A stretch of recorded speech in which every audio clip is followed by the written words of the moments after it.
Hi there, I'm Alan Ackery. I'm an emergency department physician at St. Michael's Hospital in Toronto, and we've put together this video to discuss the 5 key points you need to know when providing urgent or office-based care to hemophilia patients. If you're an emergency department doc or a family physician and not sure how to manage a hemophilia patient who walks in your clinic or office, you'll find helpful information here. Let's dive in. First of all, the term hemophilia refers to deficiency of either coagulation factor 8 or 9. These two deficiencies are very similar clinically, and together they comprise the most common of the inherited bleeding disorders. When it comes to management, the first point is, hemophilia patients can help you design their care plan. Most hemophilia patients are highly knowledgeable about their disease. After all, they've been living with this congenital disease their whole life. They're usually able to self-diagnose a bleeding event. They're familiar with their treatment regimen and schedule, and most severe hemophiliacs self-manage their disease at home. Also, most bleeding events are hidden in joints or muscles and cannot be easily validated. So, if a patient says, "I know I'm having an early bleed," they're probably right. You may be wondering, if hemophilia patients self-manage their disease, why would they even come in for an urgent care visit?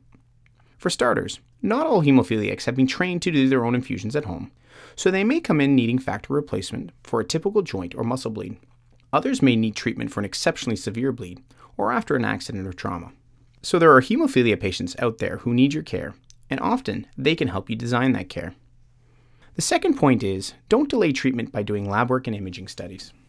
While this may seem like a departure from standard emerge department routine, if a patient comes in identifying themselves as a hemophiliac, you should assume that any disturbance of function is a bleed unless proven otherwise, and you should treat them with factor replacement therapy as quickly as possible. You don't have to prove that they have their congenital disease by waiting for a PTT result. If you think an imaging study is indicated, go ahead and order it, but treat the patient first, then do your tests.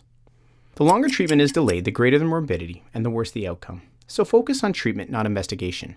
If your blood bank doesn't have the specific treatment in stock, in a pinch, you can use cryoprecipitate for factor 8 replacement and FFP for factor 9 replacement. You can add tranexamic acid too, which helps in some cases. Point 3 is a related one. When in doubt, treat. The message here is not to worry about overtreatment. When it comes to hemophilia, overtreatment of a bleeding event with replacement therapy is typically innocuous. The risk-benefit ratio favors treatment even if the probability of a bleed is not terribly high in your mind. There is no harm in giving factor 8 or 9 to a hemophiliac who turns out not to be bleeding. On the other hand, leaving a bleed untreated can lead to serious consequences for the patient. For example, a patient presenting with a severe headache could be having an intracranial bleed.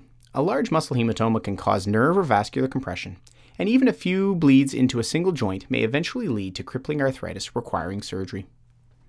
Okay, point 4. When providing medical services to a person with hemophilia, in the large majority of cases, it's possible to completely reverse the clinical phenotype of hemophilia and make a patient temporarily non-hemophilic. Therefore, hemophilia patients should not be denied necessary diagnostic or therapeutic procedures for medical conditions just because of their hemophilia. If there's an operation or procedure that your hemophilia patient needs, one that you would do on any other patient, with proper coverage, you'll be able to do it safely on this patient too. The fifth and final point is, support is available.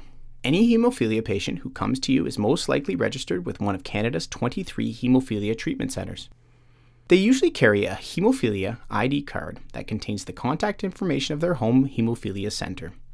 If you're not sure how to proceed, do not hesitate to call the doctor or centre where that patient is registered.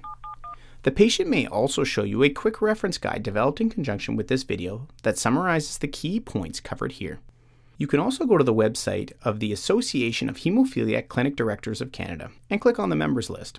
There, you can find the hospital or doctor where your patient is registered, or you can locate the hemophilia expert nearest you and contact them for advice. So that's the overview of the steps you should follow when treating a hemophilia patient. Let's recap the 5 points of Hemophilia Urgent Care 101. Number 1. Hemophilia patients can often help you design their care plan. 2. Don't delay treatment. 3. When in doubt, treat. 4. Don't change your treatment algorithm. And number 5. Support is available. We realize treating hemophilia is not something you usually do. Our goal with this video is to help you feel as comfortable as possible if and when that situation arises. Thanks for watching.